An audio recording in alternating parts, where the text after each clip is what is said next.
Because as you know so well, Americans aren't just electing a president in November. We're choosing our next commander-in-chief, the person we count on to decide questions of war and peace, life and death. And like many across our country and around the world, I believe the person the Republicans have nominated for president cannot do the job.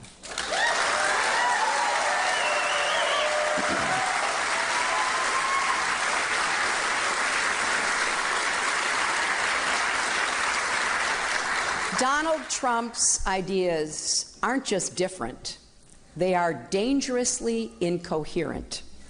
They're not even really ideas, just a series of bizarre rants, personal feuds, and outright lies.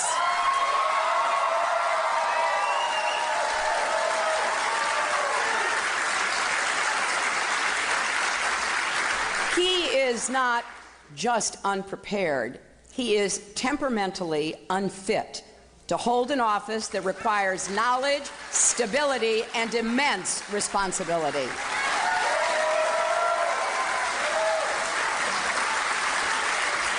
This is not someone who should ever have the nuclear codes, because it's not hard to imagine Donald Trump leading us into a war just because somebody got under his very thin skin.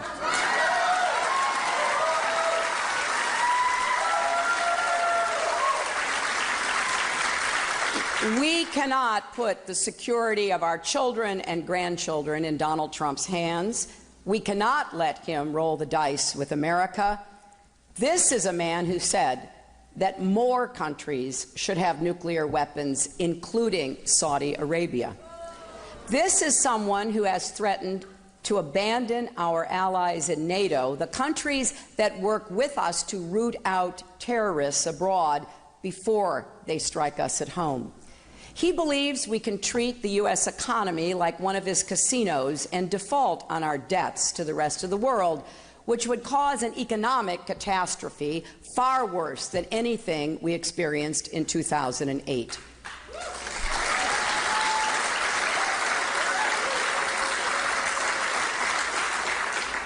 He has said that he would order our military to carry out torture and the murder of civilians who are related to suspected terrorists, even though those are war crimes.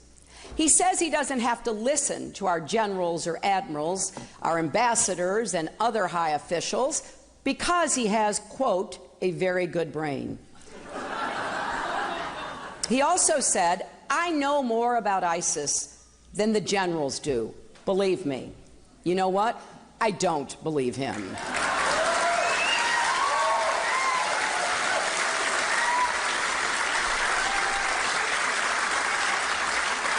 He says climate change is a hoax invented by the Chinese. And he has the gall to say that prisoners of war like John McCain aren't heroes. Exactly. He praises dictators like Vladimir Putin and picks fights with our friends, including the British Prime Minister, the Mayor of London, the German Chancellor, the President of Mexico, and the Pope.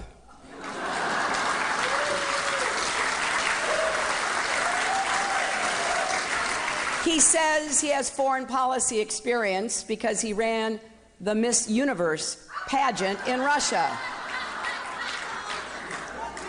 And to top it off, he believes America is weak, an embarrassment. He called our military a disaster. He said we are, and I quote, a third world country. And he's been saying things like that for decades. Those are the words, my friends, of someone who doesn't understand America or the world. And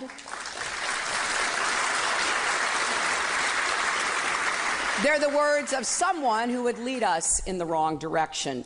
Because if you really believe America is weak, with our military, our values, our capabilities that no other country comes close to matching, then you don't know America. And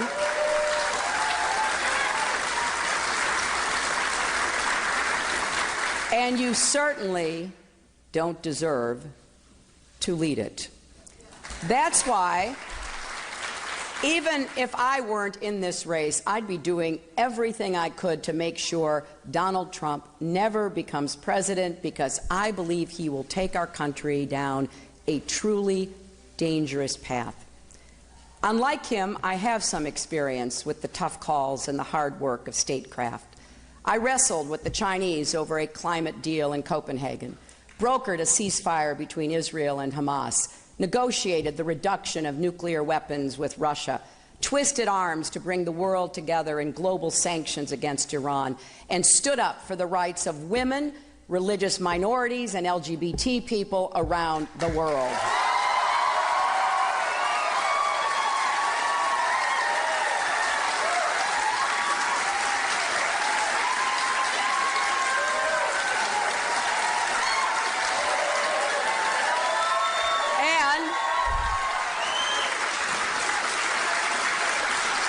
And I have sat in the Situation Room and advised the President on some of the toughest choices he faced. So I'm not new to this work, and I'm proud to run on my record, because I think the choice before the American people in this election is clear.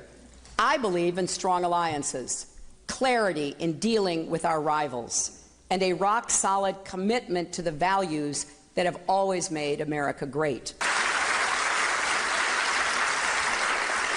Compare that with what Trump wants to do. His economic plans would add more than $30 trillion, that's trillion with a T, $30 trillion to our national debt over the next 20 years. He has no ideas on education, no ideas on innovation. He has a lot of ideas about who to blame, but no clue about what to do. None of what Donald Trump is offering will make America stronger at home, and that would make us weaker in the world. Second, we need to stick with our allies. America's network of allies is part of what makes us exceptional, and our allies deliver for us every day.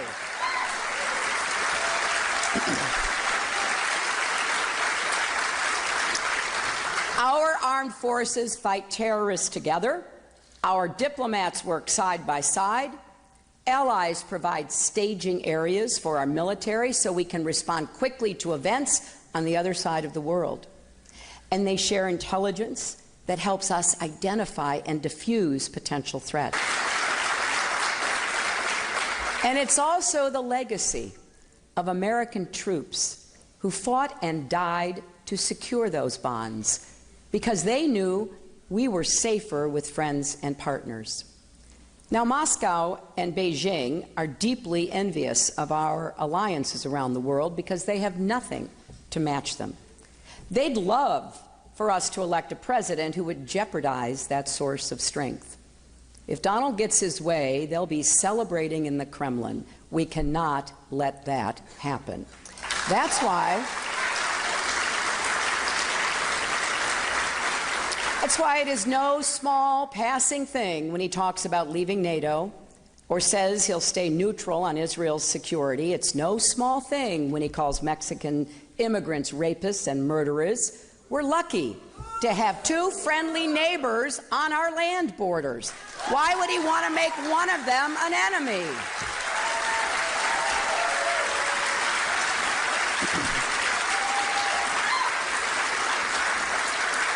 And it's no small thing when he suggests that America should withdraw our military support for Japan, encourage them to get nuclear weapons. And he said this about a war between Japan and North Korea, and I quote, "If they do, they do. Good luck. Enjoy yourself, folks." I wonder if he even realizes he's talking about nuclear war. Yes, our friends need to contribute their fair share. I made that point long before Donald Trump came onto the scene, and a number of them have increased their defense spending. The real debate here is whether we keep those alliances strong or cut them off. What he says would weaken our country. Third, We need to embrace all the tools of American power, especially diplomacy and development, to be on the front lines solving problems before they threaten us at home. Diplomacy is often the only way to avoid a conflict that could end up exacting a much greater cost. It takes patience, persistence, and an eye on the long game, but it's worth it. Take the nuclear agreement with Iran. When President Obama took office, Iran was racing toward a nuclear bomb. Some called for military action, but that could have ignited a broader war that could have mired our troops in another Middle Eastern conflict. President Obama chose a different path, and I got to work leading the effort to impose crippling sanctions. We brought Iran to the table, we began talks, and eventually we reached an agreement that should block every path for Iran to get a nuclear weapon.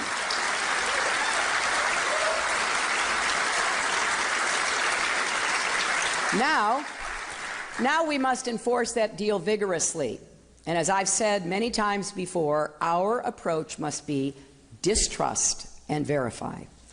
The world must understand that the United States will act decisively if necessary, including with military action to stop Iran from getting a nuclear weapon. In particular, Israel's security is non-negotiable. They're our closest ally in the region, and we have a moral obligation to defend them.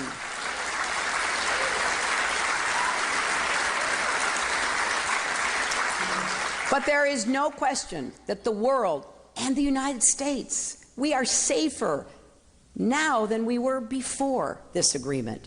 And we accomplished it without firing a single shot, dropping a single bomb, or putting a single American soldier in harm's way. Now,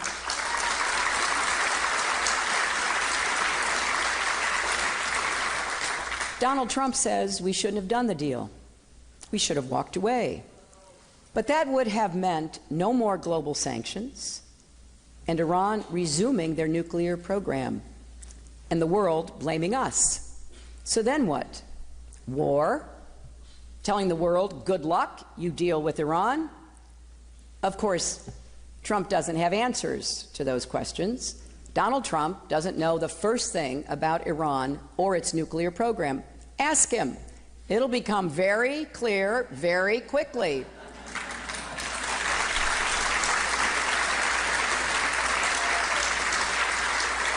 You know, there's no risk of people losing their lives if you blow up a golf course deal. But it doesn't work like that in world affairs. Just like being interviewed on the same episode of 60 Minutes as Putin was, is not the same thing as actually dealing with Putin. So the stakes in global statecraft are infinitely higher and more complex than in the world of luxury hotels. We all know the tools Donald Trump brings to the table: bragging, mocking, composing nasty tweets. I'm willing to bet he's writing a few right now.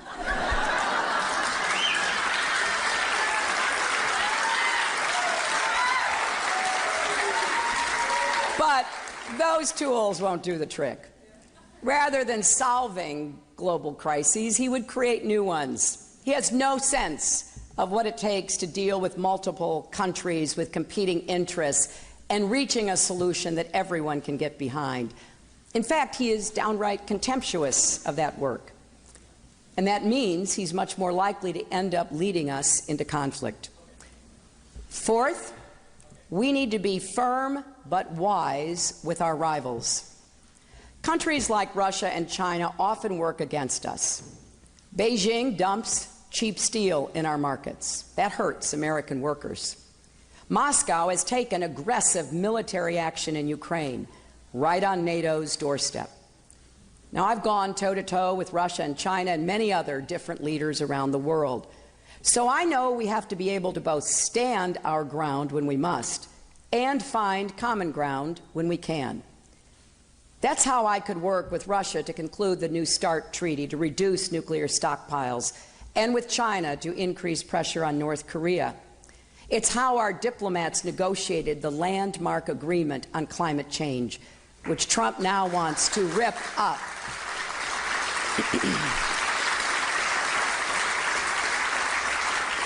The key was never forgetting who we were dealing with. Not friends or allies, but countries that share some common interests with us amid many disagreements. Donald doesn't see the complexity. He wants to start a trade war with China. And I understand a lot of Americans have concerns about our trade agreements. I do too. But a trade war is something very different. We went down that road in the 1930s. It made the Great Depression longer and more painful. Combine that with his comments about defaulting on our debt, and it's not hard to see how a Trump presidency could lead to a global economic crisis. I just wonder how anyone could be so wrong about who America's real friends are. Because it matters. If you don't know exactly who you're dealing with, men like Putin will eat your lunch. Now, fifth, we need a real plan for confronting terrorists. As we saw 6 months ago in San Bernardino, the threat is real and urgent. Over the past year, I've laid out my plans for defeating ISIS. We need to take out their strongholds in Iraq and Syria by intensifying the air campaign and stepping up our support for Arab and Kurdish forces on the ground. We need to keep pursuing diplomacy to end Syria's civil war and close Iraq's sectarian divide, because those conflicts are keeping ISIS alive. We need to lash up with our allies and ensure our intelligence services are working hand in hand to dismantle the global network that supplies money, arms, propaganda, and fighters to the terrorists. And we need to win the battle in cyberspace.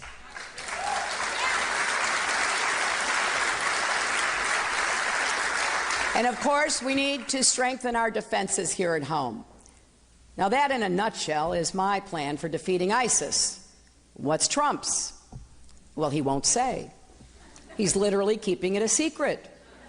The secret, of course, is he has no idea what he'd do to stop ISIS. Just look at the few things he's actually said on the subject. He actually said, and I quote, "Maybe Syria should be a free zone for ISIS." Oh, okay. Let a terrorist group have control of a major country in the Middle East. Then he said we should send tens of thousands of American ground troops to the Middle East to fight ISIS. He also refused to rule out nuclear weapons against ISIS, which would mean mass civilian casualties. It's clear he doesn't have a clue what he's talking about, so we can't be certain which of these things he would do. But we can be certain that he's capable of doing any or all of them. Letting ISIS run wild, launching a nuclear attack, starting a ground war. These are all distinct possibilities with Donald Trump in charge. And through all his loose talk, there's one constant theme: demonizing Muslims and playing right into the hands of ISIS. His proposal to ban 1.5 billion Muslims from even coming to our country doesn't just violate the religious freedom our country was founded on. It's a huge propaganda victory for ISIS. And it alienates the very countries we need to help us win in this fight. A Trump presidency would embolden ISIS.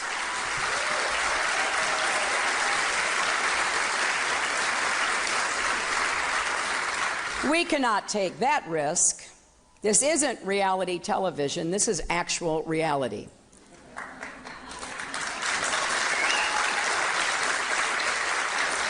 And defeating global terrorist networks and protecting the homeland takes more than empty talk and a handful of slogans. It takes a real plan, real experience, and real leadership.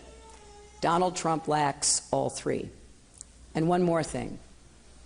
A president has a sacred responsibility to send our troops into battle only if we absolutely must, and only with a clear and well thought out strategy.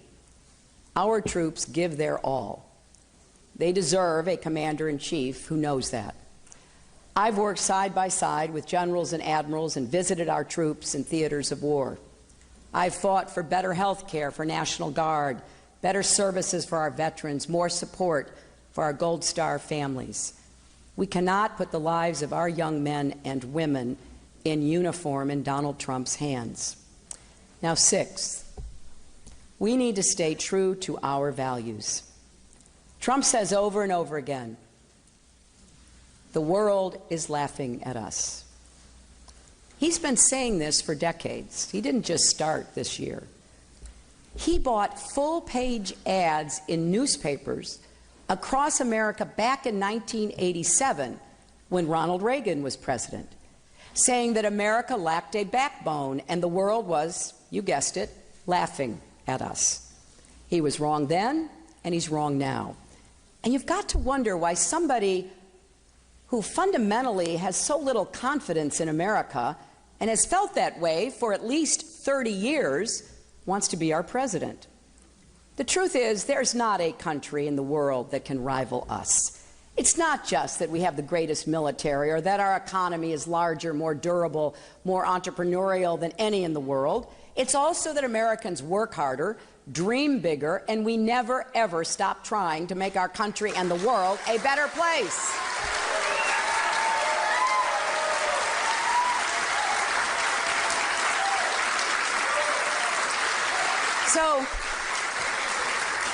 So it really matters that Donald Trump says things that go against our deepest held values.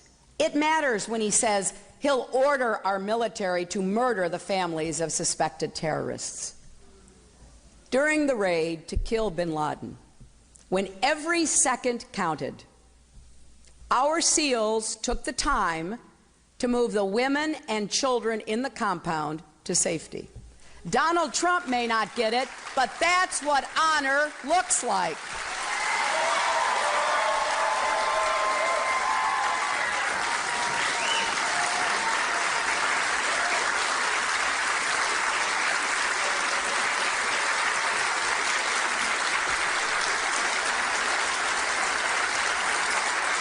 And you know what? It also matters when he makes fun of people with disabilities, calls women pigs, proposes banning an entire religion from our country, or plays coy with white supremacists. America stands up to countries that treat women like animals or people of different races, religions, or ethnicities as less human.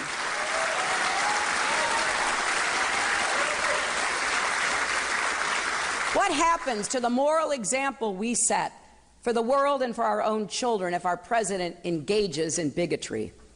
And by the way, Mr. Trump, every time you insult American Muslims or Mexican immigrants, remember that plenty of Muslims and immigrants serve and fight in our armed forces.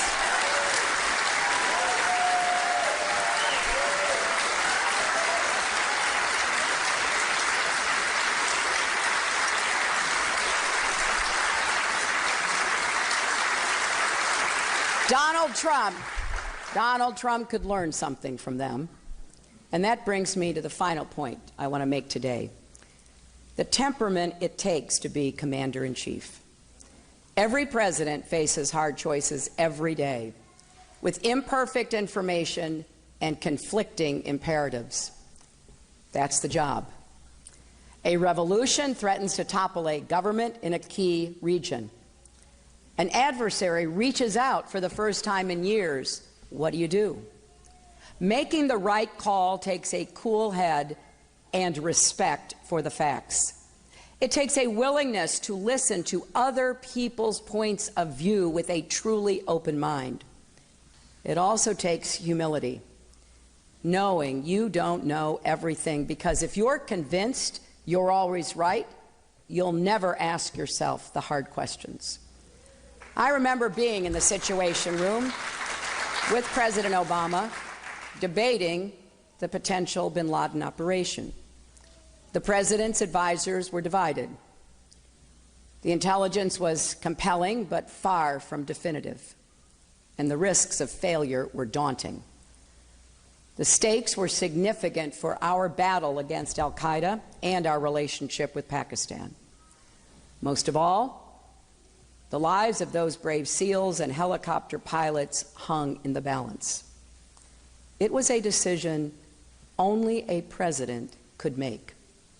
And when he did, it was as crisp and courageous a display of leadership as I've ever seen. Now imagine Donald Trump sitting in the Situation Room, making life or death decisions on behalf of the United States.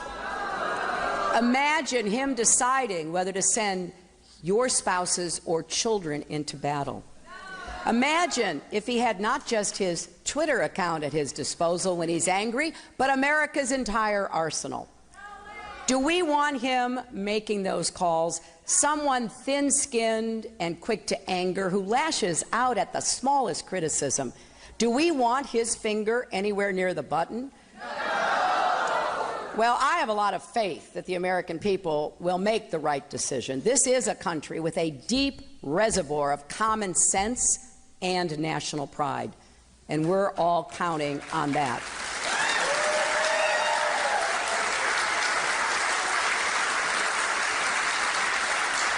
Because making Donald Trump our commander-in-chief would be a historic mistake, and it would undo so much of the work that Republicans and Democrats alike have done over many decades to make America stronger and more secure. It would set back our standing in the world more than anything in recent memory, and it would fuel an ugly narrative about who we are, that we're fearful, not confident, that we want to let others determine our future for us instead of shaping our own destiny. That's not the America I know and love. So yes, we have a lot of work to do to keep our country secure, and we need to do better by American families and American workers, and we will. But don't let anyone tell you that America isn't great. Donald Trump's got America all wrong. We are a big-hearted, fair-minded country. There is no challenge we can't meet, no goal we can't achieve when we each do our part and come together as one nation. Every lesson from our history teaches us that we are stronger together. We remember that every Memorial Day. And this election is a choice between two very different visions of America. One that's angry, afraid, and based on the idea that America is fundamentally weak and in decline. The other is hopeful, generous, and confident in the knowledge that America is great, just like we always have been. So, let's resolve that we can be greater still. That is what I believe in my heart. I went to 112 countries as your Secretary of State, and I never lost my sense of pride and wonder at seeing that blue and white plane lit up on some far-off runway with the United States of America emblazoned on the side. That plane, those words, our country, represents something special, not just to us, but the world. It represents freedom, hope, and opportunity. I love this country, and I know you do too. It's been an honor and a privilege to serve America, and I'm going to do everything I can to protect our nation and make sure we never lose sight of how strong we really are. Thank you all very much.